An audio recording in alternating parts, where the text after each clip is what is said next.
Hi friends, నేను మీ లక్ష్మీ విజయేష్. ఎలా ఉన్నారు మీరు? నేనైతే చాలా బాగున్నాను.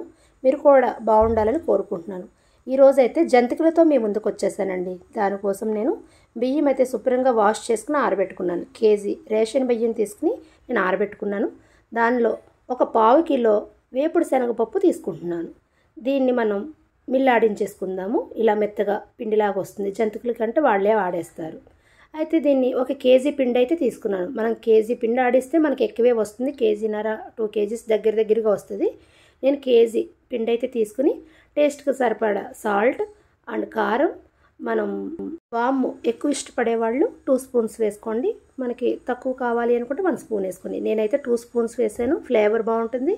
మనం పిల్లలు గట్ట తిన్న అరుగుదల కూడా ఉంటుందండి ఆ వాము తినడం వల్ల. ఇప్పుడు వేడిగా చేసిన ఒక 100 గ్రాముల ఆయిల్ అయితే ఇందులో మరగబెట్టిన ఆయిల్ కలుపుకున్నాను. కలిపిన తర్వాత అదంతా కలిసే విధంగా కలుపుకున్నాక వాటర్ యాడ్ చేసుకుందాం. ఈ వాటర్ కూడా గోరువెచ్చగా ఉన్న వాటర్ వేసి నేను కలుపుతున్నాను. చల్లగా ఉన్న వాటర్ కూడా వేసుకోవచ్చు, కానీ కొంచెం క్రిస్పీగా గుల్లగా కావాలి అనుకున్న వాళ్ళందరూ కొంచెం గోరువెచ్చకున్న వాటర్ వేసుకుంటే మనం తినగానే మనకి క్రిస్పీగా బాగుంటాయి.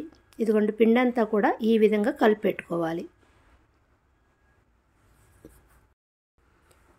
ఈ పిండి చూస్తే మనకు మెత్తగా ఇలా స్మూత్గా ఉంది చూడండి. ఇది పక్కన పెట్టుకుని డీప్ ఫ్రైకి సరిపడా ఆయిల్ వేసుకుందాం. ఆయిల్ వేడయ్యేలోగా ఇలాంటి కవర్ ఒకటి తీసుకోండి. ఈ కవర్ మీద మనం జంతికలు అనేవి వేసుకుంటే తీసుకోవడానికి ఈజీగా ఉంటుంది. మనకు జంతికల గొట్టంలో ఇలా 3 హోల్స్ ఉన్న ప్లేట్ ఉంటుంది. దాన్ని పెట్టుకుని ఈ గొట్టానికి చుట్టుపక్కల మనం ఆయిల్ రాసుకొని ఈ విధంగా దాంట్లో స్టోర్ చేసుకోవాలి పిండిని. ముందుగానే ఈ కవర్ మీద మనం జంతికలు ఏ షేప్ కావాలంటే పెద్ద సైజ్ అయినా చిన్న సైజ్ అయినా వేసుకుని పెట్టుకున్నాం అనుకుంటే మనం జంతికలు తొందరగా మరిగిన ఆయిల్లో వేసేయడానికి బాగుంటుంది. కొంతమంది మొగుళ్ళలోనే వేసేస్తారు పెద్ద జంతిక కింద. అలా కాకుండా పిల్లలు తినడానికి ఈజీగా నేను మీడియంలో వేసుకున్నాను. ఆయిల్ అయితే వేడైపోయింది. దాంట్లో ఇలా మనం జాగ్రత్తగా వేసుకోవాలి. ఆయిల్ అనేది మన చేతి మీదకి వచ్చేస్తుంది కాబట్టి జాగ్రత్తగా చూసుకుని వేసుకుందాం. ఇది గోల్డెన్ బ్రౌన్ కలర్ వచ్చేంతవరకు ఫ్రై చేయాలి. జంతికలు కొంచెం లేట్గానే ఫ్రై అవుతాయండి.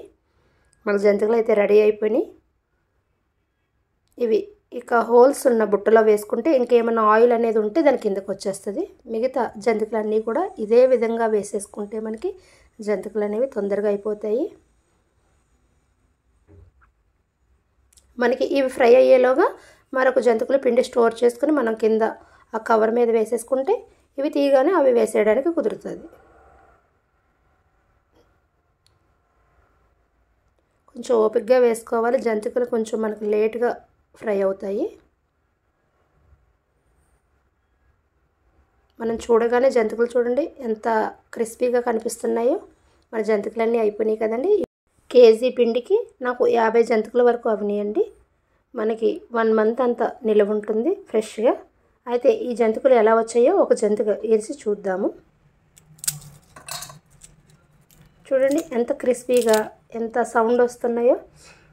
ఇదే విధంగా మీకు కావాలి అంటే నేను చేసిన ప్రాసెస్లో చేసి చూడండి, తప్పక వస్తాయి. మీకు ఎలా వచ్చిందో కామెంట్ సెక్షన్లో కామెంట్ చేయండి. ఇలాంటి రెసిపీస్ కోసం నా ఛానల్ని లైక్ చేయండి, షేర్ చేయండి,